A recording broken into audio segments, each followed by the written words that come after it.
दोस्तों, अगर बात इंडिया के अरबपतियों की करें तो इसमें बड़े बड़े नाम आते हैं जिनका बिजनेस पूरी दुनिया में फैला हुआ है, जिनके पास इतना पैसा है कि एक आम इंसान सोच भी नहीं सकता। आज हम ऐसे व्यक्ति की बात करेंगे जिनके परिचय की दुनिया मोहताज नहीं है। एक अरबपति जो अपने सादगी के लिए भी जाने जाते हैं और अपनी कंपनी का नाम दुनिया में रोशन कर रहे हैं। कौन है वो अरबपति जिन्होंने न सिर्फ दौलत कमाई बल्कि अपने सोशल वर्क से लोगों का दिल भी जीता। तो दोस्तों, बढ़ते हैं आज के वीडियो में और जानते हैं इस खास शख्स के बारे में। बात कर रहे हैं इंडिया की सबसे बड़ी कंपनी के मालिक रतन टाटा की, जिनके संघर्ष और मेहनत ने टाटा कंपनी को वर्ल्ड की टॉप कंपनियों में शामिल कर दिया है। दोस्तों, वैसे टाटा कंपनी की शुरुआत जमशेद जी टाटा ने की और टाटा कंपनी को बढ़ाने और इस मुकाम तक पहुंचाने का श्रेय रतन टाटा को जाता है। रतन टाटा एक प्रसिद्ध भारतीय उद्योगपति और टाटा सन्स के सेवा मुक्त चेयरमैन हैं। वे 1991 से लेकर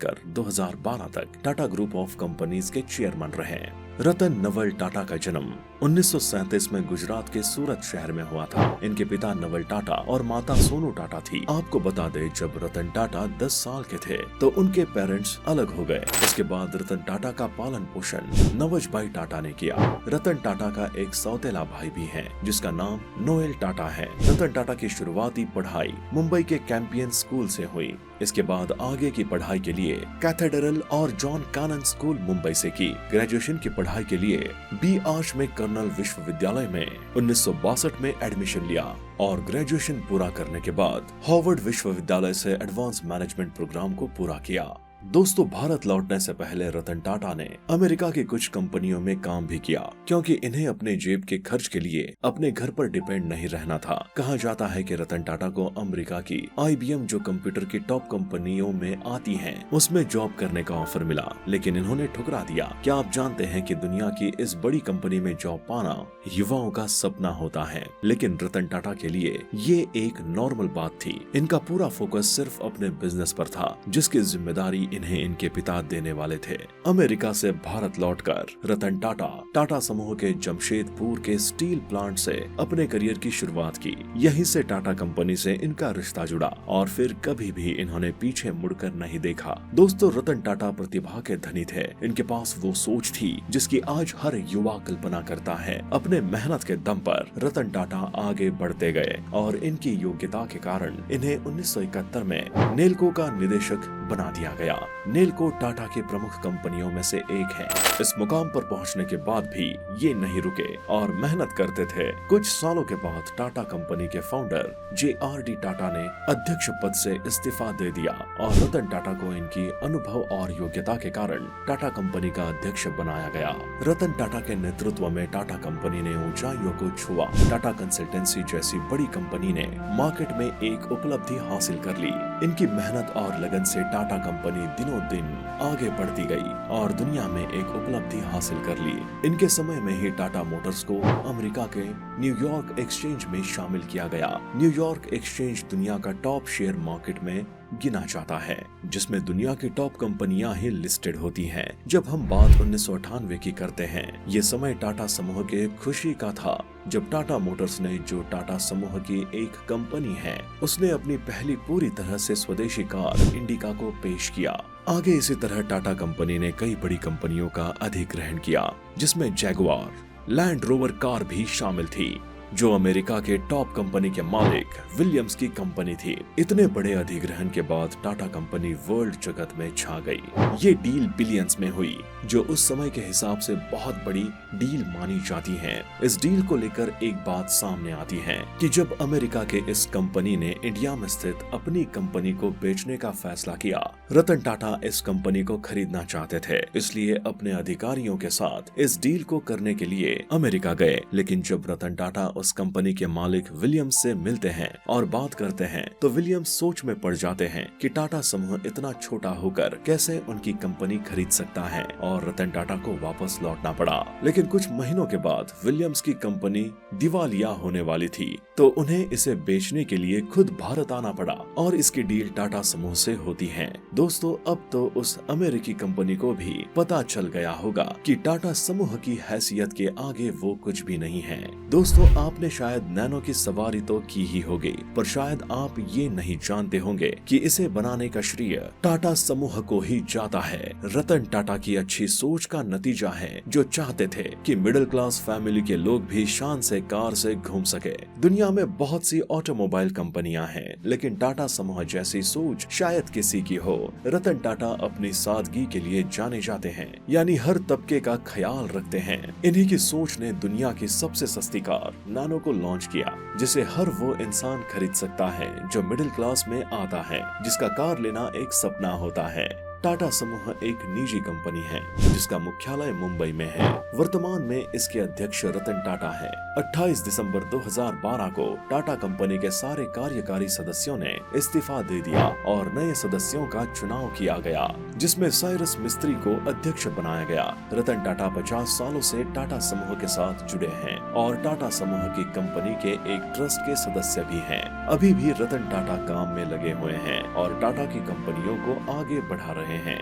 हाल ही इसके द्वारा कुछ डील की गई हैं, जिसमें स्नैपडील और जियोमी जैसी बड़ी कंपनियों में निवेश किया है। फिलहाल रतन टाटा टाटा समूह के रिटायर्ड अध्यक्ष हैं। रतन टाटा अच्छे स्वभाव और एक अनुभवी उद्यमी होने के कारण भारत के अलावा दूसरे देशों के कई संगठनों में भी बहुत महत्वपूर्ण भूमिका निभाई है। यही नहीं, वो प्रधानमंत्री के व्यापार परिषद और राष्ट्रीय विनिर्माण परिषद के सदस्य भी हैं। आज ये कई कंपनियों के बोर्ड में निदेशक भी हैं। इनकी उदारता और देश के लिए किए गए उपकारों के लिए भारत सरकार ने साल 2000 में रतन टाटा को पद्म भूषण और साल 2008 में पद्म विभूषण पदक से नवाजा था। ये सम्मान देश के सर्वोच्च सम्मान में गिने जाते हैं। इसके अलावा वे नेस्कॉम ग्लोबल लीडरशिप अवार्ड पाने वालों में से भी एक हैं। ये पुरस्कार 2008 में मुंबई में मिला। इतना ही नहीं, इन्हें कई सारे बड़े अवार्ड विभिन्न संस्थाओं द्वारा प्रदान किए गए। दोस्तों, आज रतन टाटा को दुनिया के बड़े बड़े उद्यमी सम्मान देते हैं और उनकी योग्यता की प्रशंसा करते हैं। दोस्तों, शायद आपको पता न हो, रतन टाटा अभी तक अविवाहित है। इन्होंने शादी नहीं की है। कहा जाता है जब ये अमेरिका में थे तो इन्हें कोई लड़की पसंद थी और उससे शादी करना चाहते थे, लेकिन उस लड़की के माता पिता ने मना कर दिया और तब रतन टाटा ने कभी न शादी करने का मन बना लिया और आज तक बिना शादी के हैं। अब इनकी उम्र भी ज्यादा हो गई है। दोस्तों, टाटा समूह नमक से लेकर एयरलाइंस तक बनता है और टाटा ग्रुप की सफलता को उसके आंकड़े बयां करते हैं। टाटा समूह के सालाना आय इतनी है कि इतना आपने गलती से भी नहीं सोचा होगा। टाटा समूह की साल 2005-2006 में कुल आय 9,67,229 मिलियन डॉलर थी। ये भारत की जीडीपी का 2.8% था। 2004 के आंकड़ों के अनुसार टाटा समूह में 2,46,000 लोग काम करते थे। टाटा कंपनी के मार्केट कैप का आंकड़ा 57.6 बिलियन डॉलर को छूता है। टाटा ग्रुप ऑफ कंपनीज में 96 कंपनियां लिस्टेड हैं, जो अलग अलग क्षेत्रों में काम करती हैं। इसकी कंपनियां विश्व के 40 देशों में अपने प्रोडक्ट बनाती हैं और 140 से ज्यादा देशों में अपने प्रोडक्ट को सेल करती हैं। टिस्को से तो आप परिचित होंगे, जिसे टाटा स्टील के नाम से जाना जाता है। भारत की पहली स्टील कंपनी थी जिसने भारत के जमशेदपुर में स्टील फैक्ट्री लगाई। दोस्तों, इस जगह को टाटा नगर के रूप में भी जाना जाता है। ये दुनिया को सबसे किफायती दामों में स्टील निर्यात करती है। इसके बाद टाटा समूह ने कई सारी कंपनियों को लॉन्च किया, जिसमें टेल्को, टाटा मोटर्स जैसी बड़ी कंपनियां आती हैं। आज टाटा केमिकल्स वर्ल्ड की टॉप केमिकल्स कंपनियों में आती है। ये कंपनी केमिकल इंजीनियरिंग में काम करती है और वही टेल्को, जिसे हम टाटा मोटर्स भी कहते हैं, ये कंपनी आज के समय रेल के इंजन भी बनाती है। टाटा मोटर्स को तो आप शायद ट्रक बनाने के लिए जानते हो, लेकिन ये कंपनी आर्मी के व्हीकल से लेकर ट्रेन की बड़ी बड़ी मशीनें बनाती है। जनवरी 2007 का महीना टाटा ग्रुप के बड़ी डील के लिए जाना जाता है, क्योंकि टाटा स्टील ने यूनाइटेड किंगडम की बड़ी कंपनी कोरस को बड़ी बोली लगाकर खरीदा था। कोरस दुनिया की बड़ी इस्पात कंपनी है। ये अधिग्रहण भारत की कंपनियों के द्वारा किए गए डील से सबसे बड़ा था। अगर हम टाटा समूह की टाटा पावर्स की बात करें तो ये कंपनी भी कुछ कम नहीं है। ये कंपनी मुंबई और दिल्ली जैसे बड़े बड़े महानगरों को बिजली प्रदान करती है। टाटा समूह साल 1903 से ट्रैवल,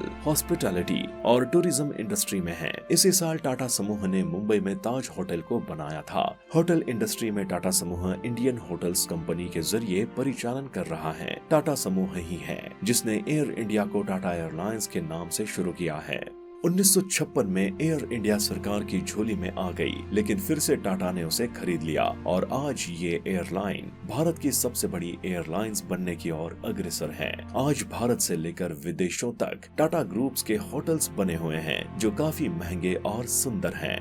अगर टेलीकॉम सेक्टर की बात करें तो टाटा समूह इसमें टॉप पर बना हुआ है। दुनिया की 70% से ज्यादा टेलीकॉम कंपनियां टाटा टेलीकम्युनिकेशन नेटवर्क का इस्तेमाल करती हैं। दुनिया के 25% से ज्यादा नेटवर्क रूट टाटा कम्युनिकेशन के नेटवर्क पर हैं। ये कंपनी दुनिया की सबसे बड़ी सबमरीन फाइबर नेटवर्क की मालिक है। टाटा समूह आज अपने लिए ही नहीं बल्कि अपने देश भारत के लिए भी काम करती है। आज टाटा समूह की कंपनियां भारतीय सेना के लिए हथियार बनाती हैं और ये हथियार मेड इन इंडिया होते हैं, जिनकी ताकत दूसरी कंपनियों के बनाए गए हथियार से कम नहीं होती। टाटा ग्रुप की ये कंपनी 6 एरिया पर फोकस करती है, जिसमें aerospace, radar, UAV, command and control और होमलैंड सिक्योरिटी आती हैं।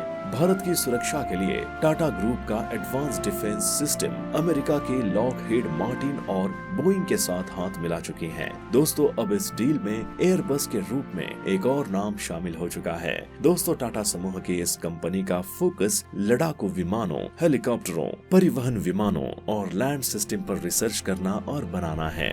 आपको बता दें, इसके अलावा टाटा ग्रुप के कई एजुकेशन और रिसर्च इंस्टीट्यूट भी हैं, जैसे Indian Institute of Science, Tata Institute of Social Sciences तथा National Centre for Performing Arts, जो कई क्षेत्रों में काम कर रहे हैं। टाटा समूह की योजना टाटा डिजिटल के जरिए ई कॉमर्स के क्षेत्र में उतरने की है। टाटा ग्रुप ने टाटा डिजिटल के माध्यम से बिग बास्केट जैसी बड़ी कंपनी का अधिग्रहण कर लिया है और इसके लिए अब एक सुपर ऐप लाने की तैयारी कर रही है।